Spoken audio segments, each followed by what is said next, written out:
Hello, karibuni sana. This is your cheerleader of dreams. Here we talk about how to start, grow and scale your successful business. My name is Dr. Regina Kingori, CEO CPA-K Africa. And today we have a very interesting topic. And I see your comments and your subscription.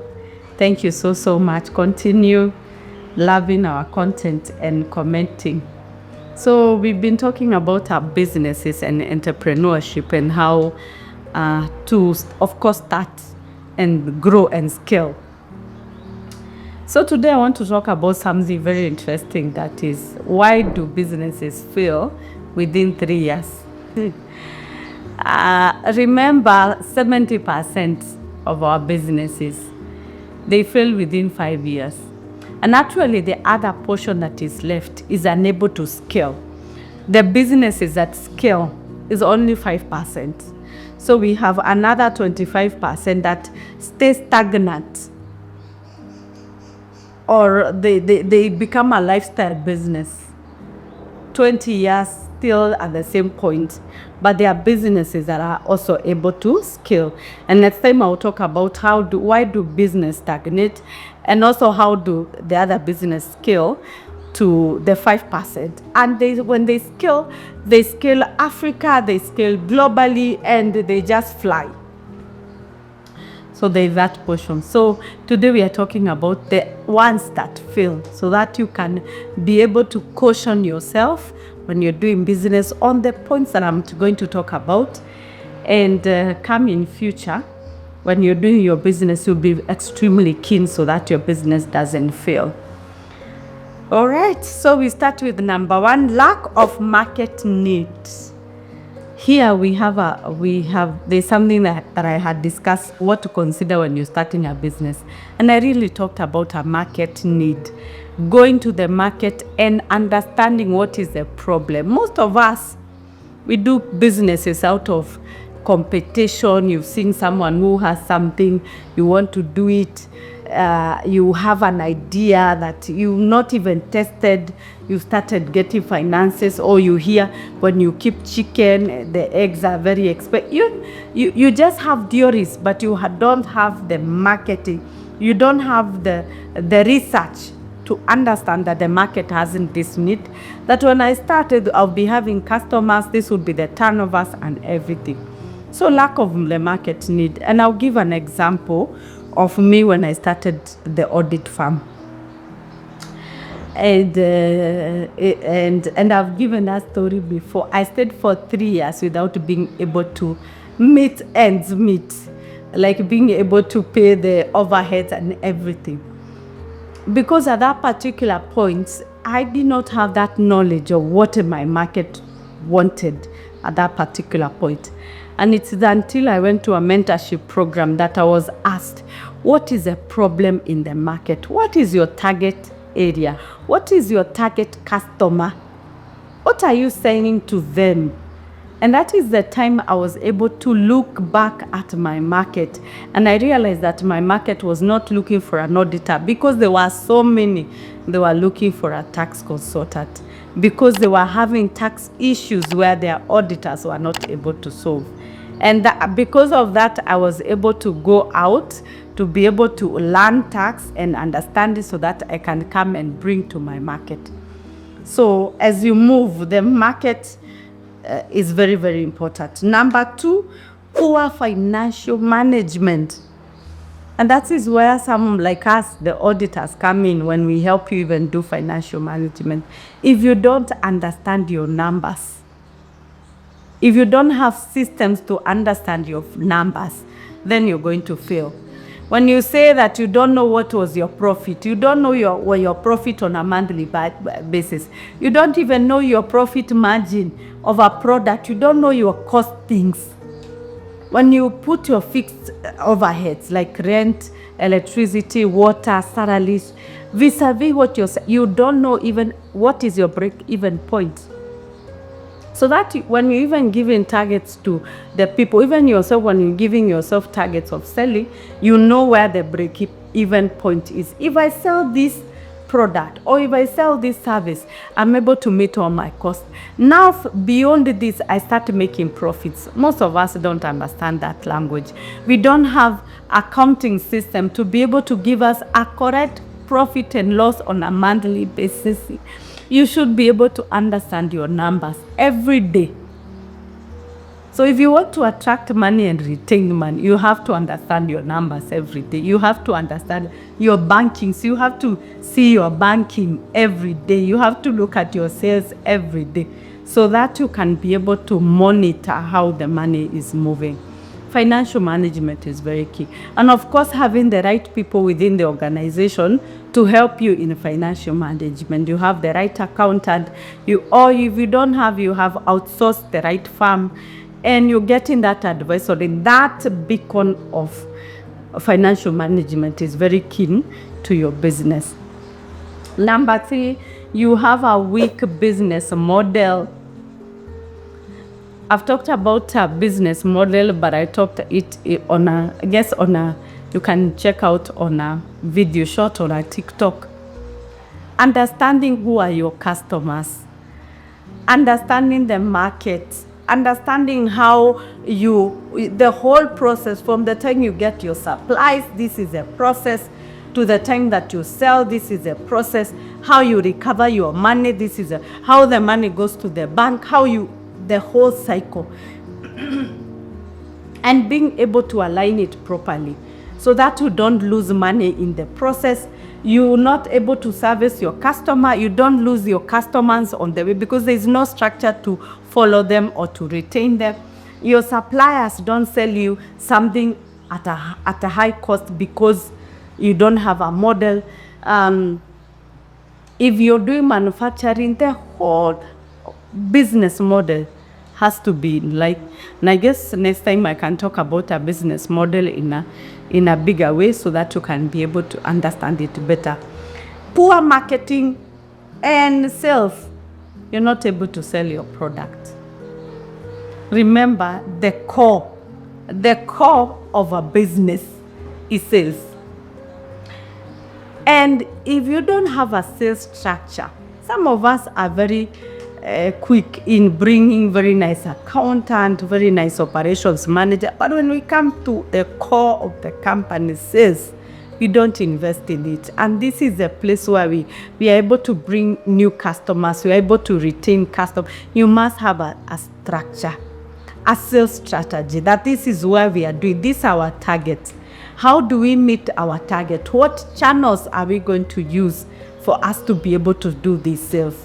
And what are the feedback from the customers that you're going to have? Just having that marketing tool, it is very, very important. If you're going to do social media marketing, we are going to do it this way. These are the costing, and this is the money that you're going to receive out of them because we are doing this. So that whole structure is very, very important. If you're not selling, you're not in business. A business, you have to sell. When there is a product, you're not a Red Cross or NGO. So you have to be selling. And that is very key. So I will encourage you to put a budget for marketing, to have marketers, to have marketers who can market your product very well, and to consider every day sit down with them and know, what are you doing today? What are you selling today? You just looking at your numbers every single day. Very, very important. The other portion, number 5, is leadership and team issues. So you had poor leadership, and that led to a business failure. Team issues. There's so much office politics, nepotism, lack of team building, team cohesiveness within the organization. They are political, they are allies. There are people within the business that are saying, oh, we don't sell this, oh, this group is doing this. So there's a lot of fight within the organization that is bringing the business down. Remember, human capital is very, very important in a business. Actually, if you listen to all successful business people, most of the time, they credit their success on human capital, on the staff that they are having. So do you have the right staff? Are you doing team building? Are you having cohesiveness? Are you giving them room for feedback? Remember, these are the people that are selling. They are the people who are managing the business. They are holding this business model for it to work. They have to be satisfied. Do you do a human resource certificate? Do you check your employees if they are satisfied? Do you have amenities to motivate them? Do you have programs where they are trained, they are motivated? It is very, very important. So those Asian businesses that where we were saying that employees come leave, you leave your issues at the door and you come to work. we left there. So we allow employees to come with their issues. You train them about mental health.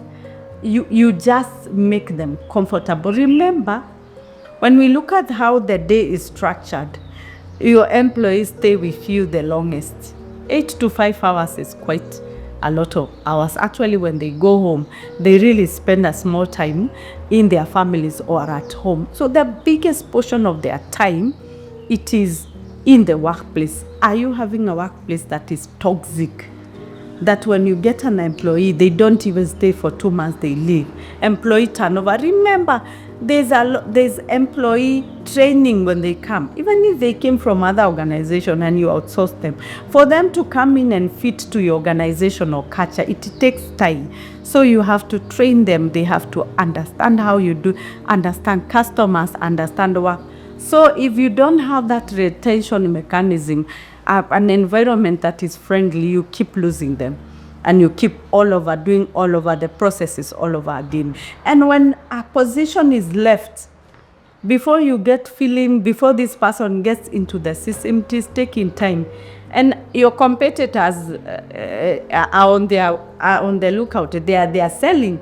So the moment you get those hiccups, you can even easily close or lose that business. The other portion is failure to adopt. We are in 2025. We have a lot of innovation, digital. We have to adopt every day to the changes in the marketplace, whether it comes to changes with the regulation, changes with the innovation. Now you have to consider systems within the organization that you can incorporate, accounting systems that are correct, processes that are workable. You have to be adaptive, very adaptive. So if you're not adaptive and you keep in the old areas, and you have employees that have stayed with you 20 years and they start saying, oh, we cannot change, oh, this is what we know, you find other competitors arising and they are able to very agile, and they come in and they come and overtake you. The other point is operational inefficiencies. You had a lot of operational inefficiencies, machine breakdown, communication breakdown. There's a lot of breakdown that is happening within the organization. If something needs to be approved, before it is approved, it is taking 10 days. Before a machine breakdown, by the time it is reported, by the time the commercial, and sometimes it's very small repairs, possibly even costing very minimal. But by the time that machine is repaired, it is taking a full entire week. So a full entire week, there's no production, there's nothing going on. That agility to communicate, to make sure that the system are working efficient. If we said our production is supposed to be this quantity, that you can hit that quantity with quality without fail. So those operational efficiencies are very, very important.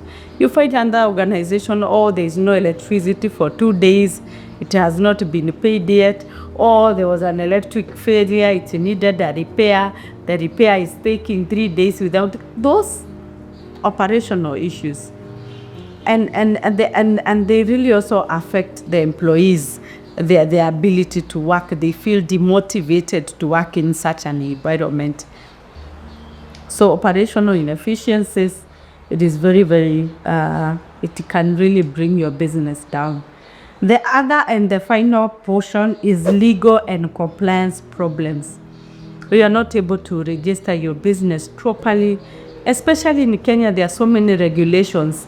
If you're doing manufacturing, you have to consider NEMA, there is public health, fire and safety. There's a lot of regulations, the licenses, so many. So you have to comply with everything. And remember, you have to also comply with the tax,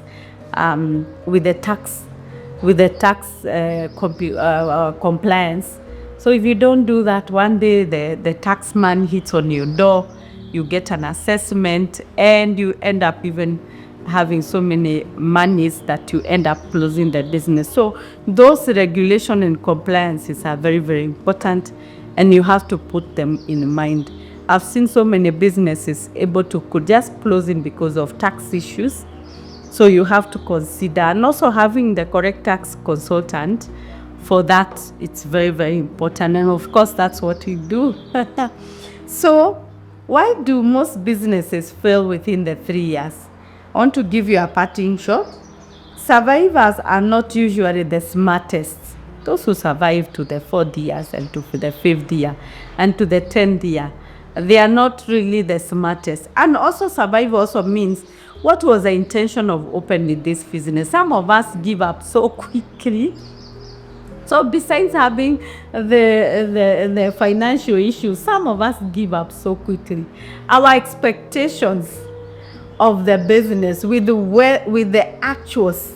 And I don't know why when we are starting a business, we have a lot of theoretical issues. You know, the way you say, oh, I bring 100 chicken, I raise them, I sell. You know, when you're doing it theoretically, it appears to have a lot of even profits. But when you now come to do it practically, you find there are issues that you did not consider.